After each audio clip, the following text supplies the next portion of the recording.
ఇక్కడ రూరల్ ప్రజలారా ఒకసారి విశ్రాంత ఉద్యోగుల అరిగోసలు పడుతురంట. నిజంగా కూడా ప్రభుత్వ ఉద్యోగం అంటే ఉద్యోగం ఉన్నన్ని రోజులు నిజంగా అంటే ఇప్పట్లో ఒకప్పుడు అంటే చాలా ఇబ్బందిగా ఉండే, కానీ ఇప్పుడు ఎంతో కొంత ప్రభుత్వ ఉద్యోగం అనగానే అమ్మయ్య నాకైతే ఉద్యోగం దొరికిందని ఒక సంతోషం అయితే మిగులుతుంది. వాళ్ళు కొన్ని ఏళ్ల తరబడి ఉద్యోగాలు చేసి అలసిపోయి రిటైర్మెంట్ ప్రకటించినాక ఎంతో కొంత వస్తుందని ఆశ అయితే ప్రతి ఒక్క ఉద్యోగికి ఉంటుంది, అది ఏ డిపార్ట్మెంట్ అయినా కానీ చివరికి వస్తారు కల్లా మన మోతవారులంతా ఏం చేస్తారంటే వాళ్ళకు అందాల్సిన ఏదైతే రిటైర్మెంట్ అయినాక సొమ్ములు అంతే రిటైర్మెంట్ అయినాక వాళ్ళకి వచ్చే డబ్బులు ఏదైతే ఉంటాయో అవి ఇంతవరకు మాత్రం ఇచ్చే కాలం లేదంట.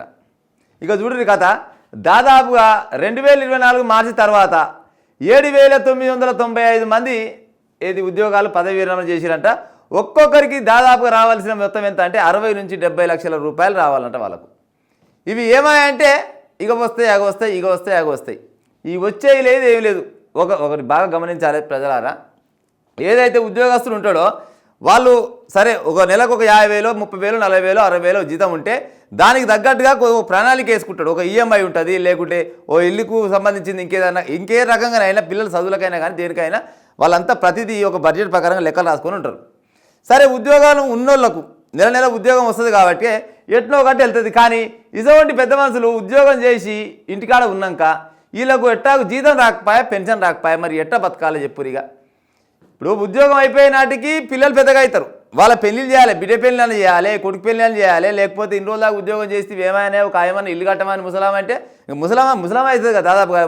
ఏది రిటైర్మెంట్ కాగానే ఆమె ముసలాం అవుతుంది. ఆ ముసలాం ఏమంటుంది, ఏం సార్ ఇంత ఉద్యోగం చేసి విని చేస్తే ఒక ఇల్లు అన్న కట్ట అంటే ఇల్లు కట్టేటట్లేదా, బిడ్డ పెళ్లి చేసేటట్లేదా, కొడుకు చదివించుకుంటట్లేదా, ఏమన్నా ఆస్తుపాస్తులు కొనుక్కొని ప్రశాంతంగా బతకాలని ఎవరైనా అనుకునేది గదే ముచ్చట. కానీ వాళ్ళ ఆశలలో మొత్తం నీళ్ళు పోస్తున్నారు ఈ స్వార్థ రాజకీయ నాయకులు.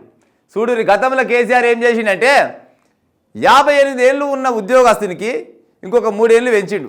అప్పుడు ఏమనుకున్నారంటే కొంతమంది అబ్బా ఉద్యోగస్తుల మీద ఎంత ప్రేమ ఉన్నది ఈయనకు, 58 ఏళ్ళు ఉన్న 3 ఏళ్ళు పెంచారంటే అబ్బా బాగానే పెంచిండు కానీ అనుకోరు.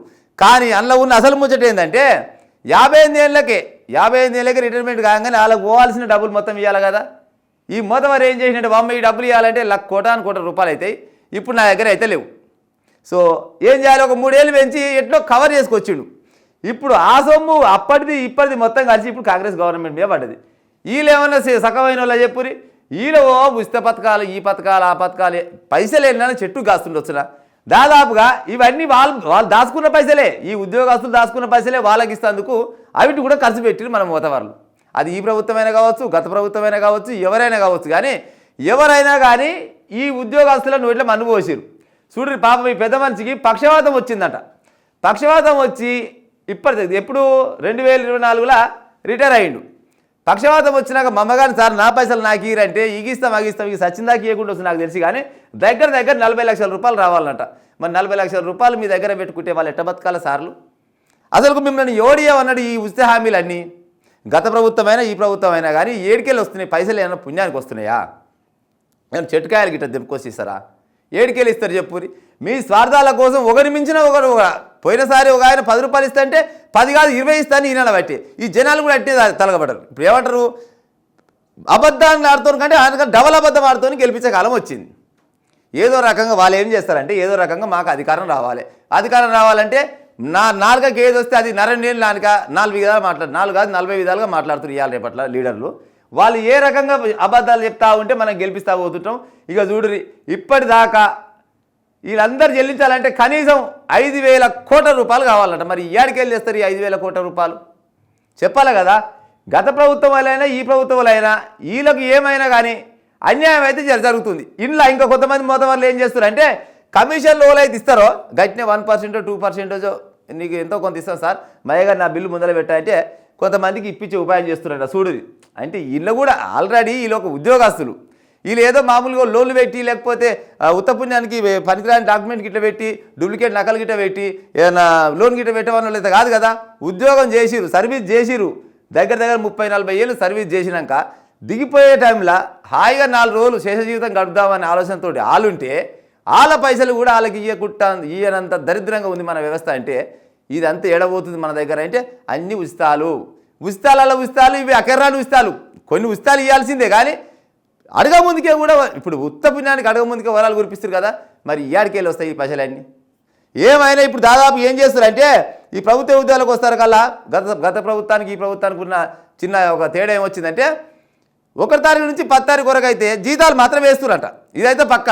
కానీ ఉద్యోగాలు దిగిపోయిన వాళ్ళకి మాత్రం ఈ పింఛన్లు లేవు, ఏమి లేవు. మరి ఇప్పుడు ఉన్న వాళ్ళు అంటే సరే ఉద్యోగం చేస్తారు కాబట్టి ఎట్నో అట్లా జీతం వస్తుంది, ఆ ఈఎంఐలు కట్టుకోవడమో లేకపోతే ఇంకే రకంగా సేవింగ్ చేసుకుంటారు. కానీ మరి సర్వీస్ చేసి దిగిపోయిన వాళ్ళ పరిస్థితి ఏందని ఇక చూడు, ఈ పెద్ద మనుషులంతా అరిగోస పడుతురు. ఇక ఇట్నే చేస్తారా అంటే గత ప్రభుత్వం మీదకి వచ్చిన వ్యతిరేకత కూడా వీళ్ళు మొదలైందనుకో, ఏ ప్రభుత్వమైనా పడిపోవలసిందే. రేవంత్ సర్కార్ మీరు ఏం చేస్తారో ఎక్కడ చేస్తారో తెలియదు, కానీ ఇక ఆయన ఇష్టపెట్టిపోయిండు. ఆయన పరిపాలించిన దాంట్లో ఉన్న వాళ్ళు మొత్తం కలిసి నా మీద పట్టరనే ఆలోచన పక్కకు పెట్టి నువ్వు ఏడుకెళ్ళి చేస్తావు. కానీ ఇగో 5,000 కోట్లు అంట ఎట్లా చేసి ఈ పెద్ద మనుషులను ఆదుకుని ఉపాయం చేయి. ఎందుకంటే గవర్నమెంట్ ఉద్యోగస్తులు సాపిస్తే మంచి మళ్ళీ ఏది చేయమంటారు కదా, ఇక బాగుంటుంది. కానీ 5,000 కోట్లు అట్లా తీసుకొచ్చి అలా గట్టి ఉపాయం చేశారు. మొదటి పేరు తర్వాత చూసుకుంటే ఇగో ఈడ ఒక సార్ దొరికింటుండ్రు. ఈయన రిటైర్ అయిపోయినట్టు, ఈయన పేరు జహూర్ అంట, షేక్ జహూర్. ఈయన ఏమంటుండు, నా కష్టాతీతం మాత్రం ఇప్పటిదాకా నా చేతికి అయితే అందలేదు, దగ్గర బెనిఫిట్స్ మొత్తం పట్టుకుంటే 60 లక్షల రూపాయలు రావాలి నాకు అంటుండు.